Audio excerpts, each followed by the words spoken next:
Hello, everyone, and Merry Christmas to those of you who celebrate. I'm recording this on the 24th, Christmas Eve of 2020, which has been quite the year. And it just started snowing here in Georgia, which of course is not usual. And so that's pretty amazing.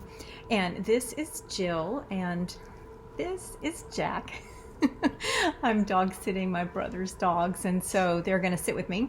They are quite active, but that's all right. So I just wanted to come on to share with you something I found today. It's quite miraculous that I found it after all this time. I've been looking for this thing that I wrote. It's not really that significant in terms of like great writing or anything, but it is significant in terms of my journey, my soul's journey.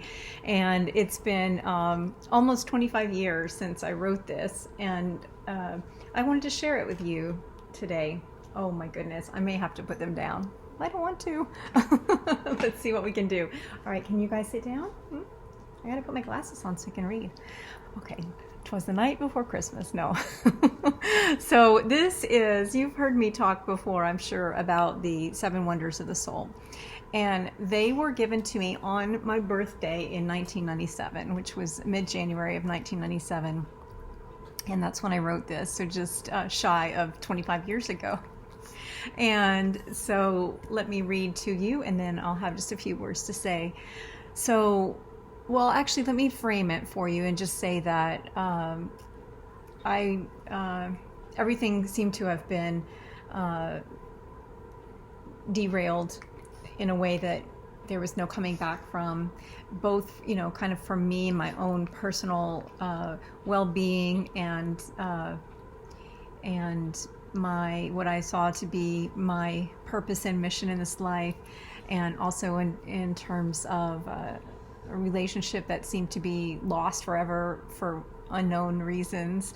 And so I was quite low, and this particular day on my birthday was the day that I went into the office that I had worked in, and I believe I had just signed the agreement that under duress, but I believe that's what had happened, but I'm not positive. But I do know that I went up to the offices where I had worked, and actually they were new offices, but the organization where I had worked, and I was again shell-shocked, and when I was leaving I collapsed in the elevator. So I was very low on strength, and I barely made it home, but I did, and I wrote this, and I want to share it with you. It's entitled 7 Wonders of the Soul, Principles for Beginning Again, January 15th, 1997. From Strength to Strength, 3 Keys of Life.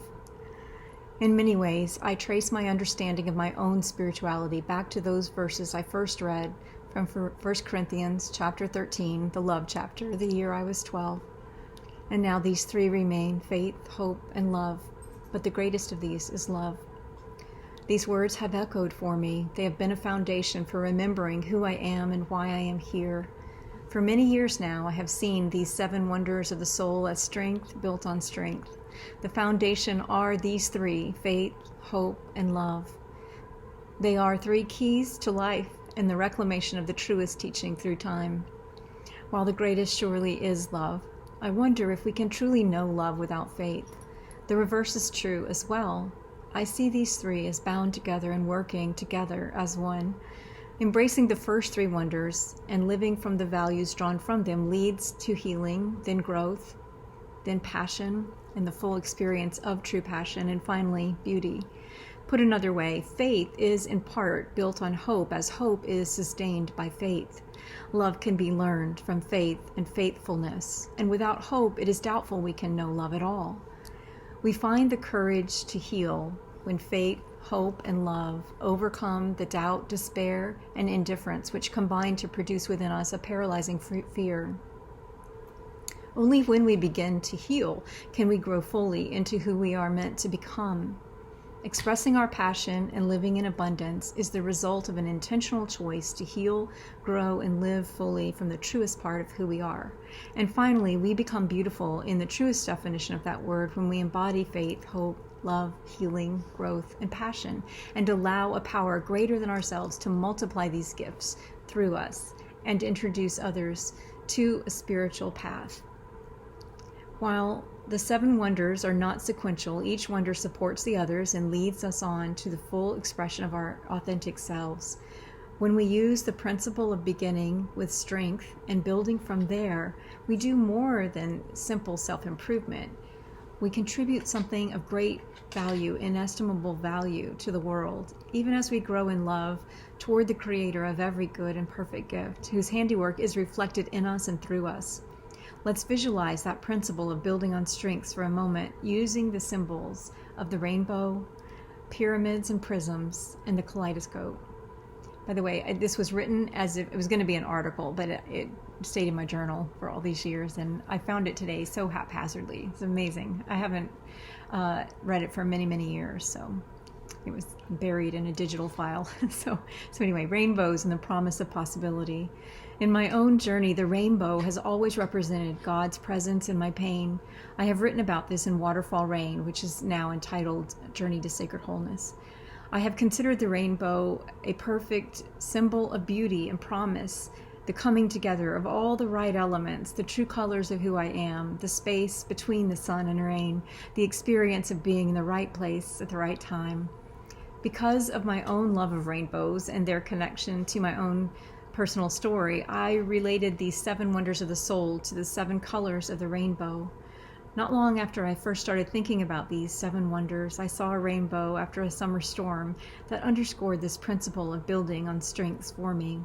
The first 3 bands of the bow, red, orange, and yellow, were wide and fairly vibrant, but each succeeding color seemed to fade. The blues and violets at the top end of the spectrum literally melded into the palest of blue skies. I do not know what is to become of me now. After so long of bringing all the colors back into harmonic balance, for it to be shattered in such a way, I do not think I will ever be the rainbow in this life. And still I know the truth. I know this is the truth of who I am. And so I will carry that, and I will hold on to the promise of light shining through my heart long enough to bring me back to life. Pyramids and prisms, remembering the peacock's tail. I love so many of the ancient cultures, from the Egyptian dynasties to the Mayan civilization, and so many indigenous tribes here in my own country. I'm fascinated with the pyramids and how they have stood fast, their structures supported through centuries, filled with extreme weather, chaos, and war, conditions which in some cases wiped out entire civilizations, but still the pyramids stand. In similar fashion, I remember how I was captivated the first time I ever held a glass object that served as a prism, catching a single ray of white light. I watched this revelation that was mystery, how the light dispersed it into a multicolored fantail splay of beauty reminiscent of the peacock's tail. From the translucent rain of white to an amazing array of exquisite shades of light, the prism's process eventually had me contemplating the soul's journey and all the ways I was being brought to life in time. When and where internal confusion or external circumstance have threatened to eradicate all that was good in me and in my life and have begun to eat away at my very self, I have sometimes felt a void of all things spiritual. Where was God? Where was I?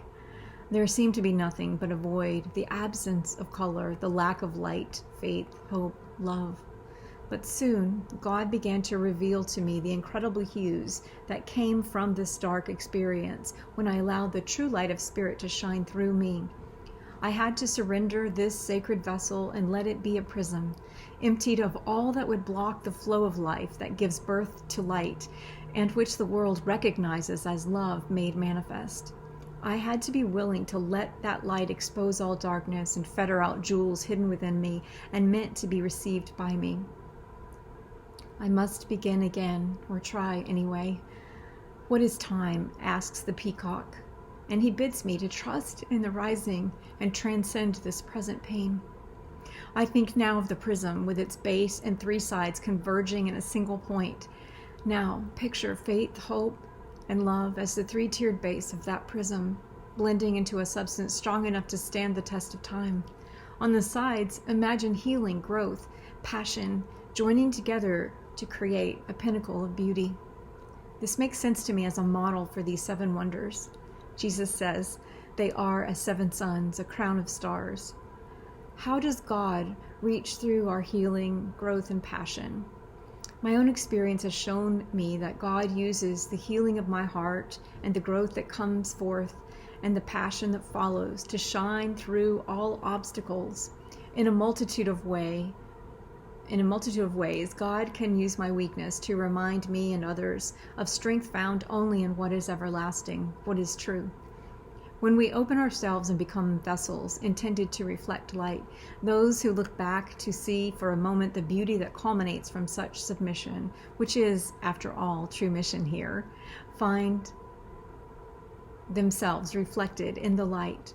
Beauty is built on a foundation of the faith, hope, and love reflected through our life's journey and in the healing, growth, and passion that have come from a willingness to keep taking a single step. On the way, we see in one another imperfect conduits for a perfect light that shines, and this is beauty. Kaleidoscope projections and how it is enough. Kaleidoscopes shift and jostle broken colors to create intriguing and complex mosaics. I think of these patterns of potential as mosaics of meaning. We must learn to look at the pattern of our own lives from many angles to see the way light shining through us can result in something far more beautiful than what we could have created on our own. When we look through the lens of faith, hope, and love, the foundation of a prism for change, and open up a space for God's light to move through the long journey of our healing and growth, we may over time see before us a self transformed, an abundant life, a beautiful self. These are the exquisite results of our faithfulness to the spiritual path. What greater gifts could one ask for? It is enough. Principles for beginning again, my path to life. So here, on my 32nd birthday, on this orbit into 33, when I can scarcely find the strength to rise up from my bed and walk the 20 feet to this office space I have so loved, I do not myself believe any beginning again to be possible. But I know God believes, and I know I have come to be in this place and time for a reason far greater than any power that might hold me back or push me down or pull me under. I know the light of truth will shine in this present darkness. I know my life matters, and with the strength of my beloved Jesus, I will choose a path of beginning again, a path to life that in time I feel certain God will reveal to me, however lost I may feel. I respect myself as a child of God. I affirm that I am created in the image of God and gifted by the Creator to do good works. I accept my humanity, allowing myself to learn from any mistakes. I accept again hardship as a pathway to peace, if this is what is necessary. I offer up this cup that I would rather toss into the depths of the sea. I ask for strength to move beyond this baffling failure or disappointment and to walk toward or be carried to a life rich with meaning. As I come back to life and live in full expression, I begin with a choice to love and to honor this journey I am making, however messy it may be. I know the way is always opening up, and I rise up from the floor of the elevator that seems always to be going down, down, down. I take one step. I listen for the call of my soul, and I follow the star. From this day forward, what dreams may die, what dreams may come, these 7 wonders of the soul shall be my path to life. 7 wonders of the soul, principles for beginning again. Faith. I nurture my faith in a loving God and allow my actions to flow from a central core of faith. I practice gratitude and acceptance day by day, trusting God to give me enough light for the next right step, confident in God's everlasting and unfathomable love for me as I am in this moment. Hope. I carry hope in my heart. When all else fails me, I rest in the knowing that hope is at the very center of who I am and that there is no need for anything more. I light a single candle and become one with the flame. I become the play of light even when I cannot get my bearings in this life. Love. I seek to love and honor in all that I do. I extend kindness, forgiveness, openness, honesty, compassion, and acceptance to those I encounter. I let go. I let love be enough. I know in this life I am making my way, and it is enough. I am held in love and here for love, to give and to receive love, to see all things restored to love. Healing. I choose a path of healing and restoration. I open myself to the reality of past hurts and accept what has happened, and then move beyond it to the joy that awaits. I face the future with courage and share hope with others where I have the opportunity to do so. I hold a space for the healing of the nations, but I begin with the healing of my heart. Growth. I grow in mind and spirit. As I explore, discover, create, and connect, I am changed and expanded radiantly. I am open to new opportunities and unexpected friends. I celebrate significant milestones in my growth, even knowing that this life's unfolding is filled with infinite opportunities for soul growth and expansion. Passion. I live passionately with a zest that rises above any momentary thought of giving up. I give myself over to the moment, trusting God to carry me through to the next day, to which I will give my whole heart and soul, pausing to accept the gifts which nurture and replenish me as I go. Beauty. I celebrate the beauty of this world. I treasure the wondrous and lasting gifts of relationships I have this moment, those now ended, whether by my agreement or by acts that feel so far removed from that. And I welcome all beauty that is to come. I am drawn toward what is beautiful, and I contribute to the beauty of God's creation in whatever ways I can. So that's what I wrote a quarter of a century ago. So yeah, 25 years ago, on just a few weeks from now on my birthday. So I just wanted to share that. And that year of 1997, I always choose a theme for the year, kind of like a lot of people choose a word. I actually do both now, but back then I was always a theme. And I had already chosen my theme for 1997 when all these things happened at the end of 1996 that were kind of devastating to me. But my theme that I had chosen for the following year, for 1997, was Following the Star. And while it was a very difficult year, that year that followed in 97, the truth is that when I look back, I see that it was the beginning of that following the star. And I have, it's been a very bumpy ride for me over these, my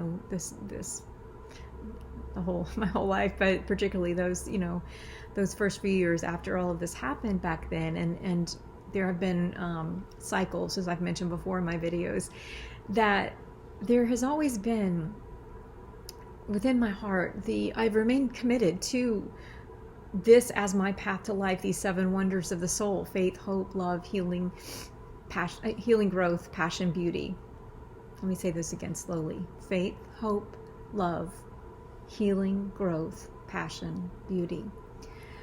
And those 3 keys to life: faith, hope, and love. And the greatest of these is love.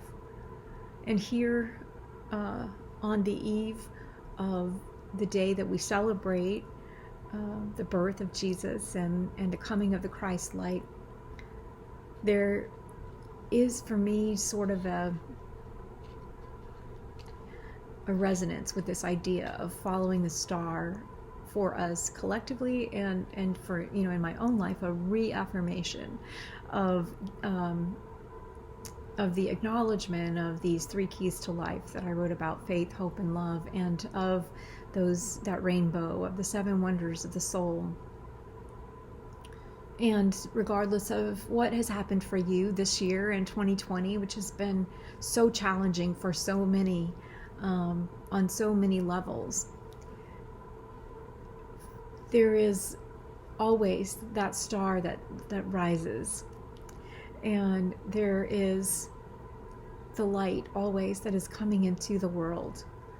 And so I hope that this year, this holiday season, however you celebrate, whether you celebrate, that you will look for the stars in the sky and the gentle snow falling down, if you have that where you are, and know that all is well, and that we begin and we begin again, and those three keys of faith, hope, and love will always lead us on to where we need to be. From Luke chapter 2. In those days, Caesar Augustus issued a decree that a census should be taken of the entire Roman world. This was the first census that took place while Quirinius was governor of Syria, and everyone went to their own town to register. So Joseph also went up from the town of Nazareth in Galilee to Judea, to Bethlehem, the town of David, because he belonged to the house and line of David. He went there to register with Mary, who was pledged to be married to him and was expecting a child. While they were there, the time came for the baby to be born, and she gave birth to her firstborn, a son. She wrapped him in cloths and placed him in a manger, because there was no guest room available for them. And there were shepherds living out in the fields nearby, keeping watch over their flocks at night. An angel of the Lord appeared to them, and the glory of the Lord shone round about them, and they were terrified. But the angel said to them, "Do not be afraid. I bring you good news that will cause great joy for all the people. Today in this town of David, a Savior has been born to you. He is the Messiah, the Lord. This will be a sign to you. You will find a baby wrapped in cloths and lying in a manger." Suddenly, a great company of the heavenly host appeared with the angel, praising God and saying, "Glory to God in the highest heaven, and on earth peace to those on whom his favor rests." When the angels had left them and gone into heaven, the shepherds said to one another, "Let's go to Bethlehem and see this thing that has happened, which the Lord has told us about." So they hurried off and found Mary and Joseph and the baby who was lying in the manger. When they had seen him, they spread the word concerning what had been told them about this child, and all who heard it were amazed at what the shepherds said to them. But Mary treasured up all these things and pondered them in her heart. The shepherds returned, glorifying and praising God for all the things they had heard and seen, which were just as they had been told. In the beginning was the Word, and the Word was with God, and the Word was God. He was with God in the beginning. Through him all things were made. Without him nothing was made that has been made. In him was life, and that life was the light of all mankind. The light shines in the darkness, and the darkness has not overcome it. There was a man sent from God whose name was John. He came as a witness to testify concerning that light, so that through him all might believe. He himself was not the light. He came only as a witness to the light. The true light that gives light to everyone was coming into the world. He was in the world, and though the world was made through him, the world did not recognize him. He came to that which was his own, but his own did not receive him.